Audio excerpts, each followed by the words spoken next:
the simulation, is not confined to this level that we call the human world, but there are other levels of it, which we call the spirit world. And what if, when people leave the body, if they are not at a state of awareness what the Eastern religions would call enlightenment, to be vibrating to a frequency which comes from your perceptional state, to get out of the frequency bubble that the simulation is on all its different levels? Well, how about you just go back into the cycle and you keep recycling, not actually onto a billionth of a pinhead, but from one, although it just appears like that, but you're actually reincarnating from other levels of the simulation into this level of the simulation, and it just goes on and on and on. And what if, just as people are bewildered by what the hell this world is and what's happening, that when you leave the body, if you've not reached a certain level of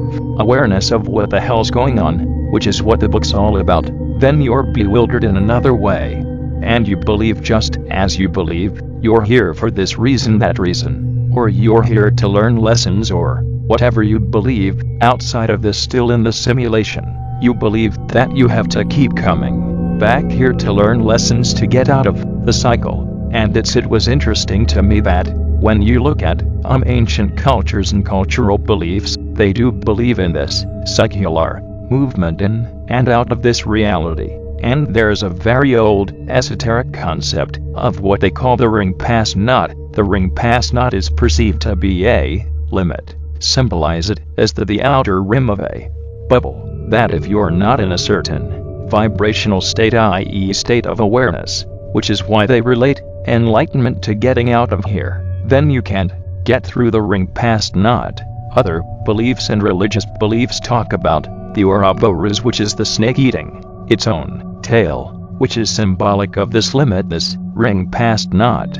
And so it becomes clear to me that the trap is much bigger than just the manipulation of this reality that we call the human world. Goes beyond that, well beyond that. So you come into this world to learn lessons, but what happens? You suffer from emotional and mental traumas and challenges that pulls you into depression, into anxiety, into fear, the four-letter word that controls the world, and it actually controls the simulation in all its forms, and you leave the body overwhelmingly in a low vibrational state, so you don't get out of here. The idea is that you keep control of perception, i.e. frequency, to the point where no one gets out of here. And you know there are traps everywhere.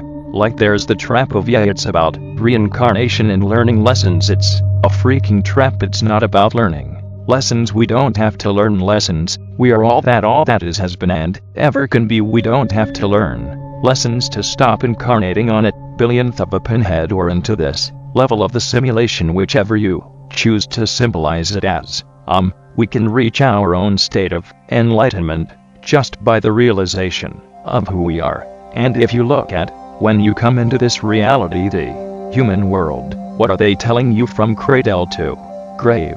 To self-identify yourself with the body and the labels of a human life. They're saying you are a man, you are a woman, you are something in between. You are this sexuality, you are that race, you are this religion, you're that income bracket, all these labels. That's who you are. And if you perceive yourself in those incredibly limited terms, because they're not who we are, they are experiences that who we are. Consciousness is briefly having in a human life, but if you self-identify with those labels, you're self-identifying with limitation. When you self-identify with limitation, your sense of limitation becomes expressed vibrationally in a low vibrational state, which means when you leave this reality, this human reality, you're in a vibrational state that stays in the cycle, round and round and round it goes. And the other part of the trap is, where did the simulation come from? And I've been writing about this for quite a while. As Rich Terrell at NASA said, if this simulates the simulation, which he believes it is, who the hell created it? And this brings us to that question I posed earlier: why can't we see that which is manipulating us in a non-human form as I say it is? Well, because we can only see this tiny narrow band of frequency, called visible light, and the force that is manipulating human society, controlling the simulation actually created the simulation to enslave us by enslaving our perception. What the simulation is enslavement of perception, is operating outside the band of frequency that we can see, and if we call this reality the third dimension, keep it simple, and a higher or another level of frequency, high enough for us not to be able to see it. The fourth dimension is what spiritual people call the astral dimension or the astral plane. When people talk about astral traveling, it's actually traveling with the mind, because the fourth dimension, the astral dimension, is the dimension of mind, and it's from there that this reality is manipulated, controlled, and orchestrated from. And if you look at, you talk to people about other dimensions, even if they accept that that's real, they perceive other dimensions to be way out there. Oh my God, they're way out there, these other dimensions. Well, some of them are. Some of them in frequency terms are so far from the frequency band that we're operating in, it's just ridiculous how far away they are. But other dimensions like this astral dimension, the lower level of it, the lower frequency level of it, actually is fusing into this, it bleeds into this reality. And if you look at how they describe the lower levels of the astral plane, the fourth dimension, what they call the lower astral, and you talk to people in different ancient cultures, you talk to people in the spiritual movements of today, they'll say that's the place where the demons are, that's the place where the demonic consciousness is, that's where the darkness is, as they would call it.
Simulation is enslavement of perception.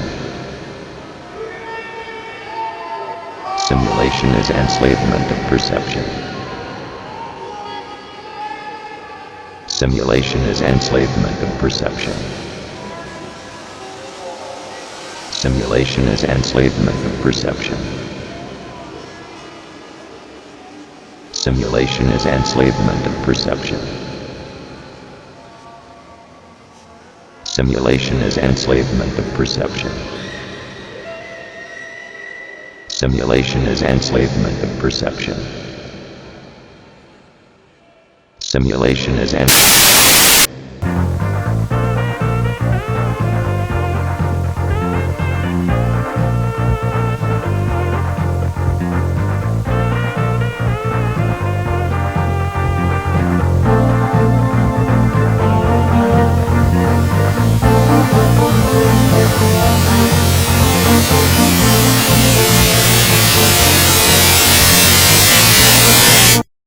Simulation is enslavement of perception.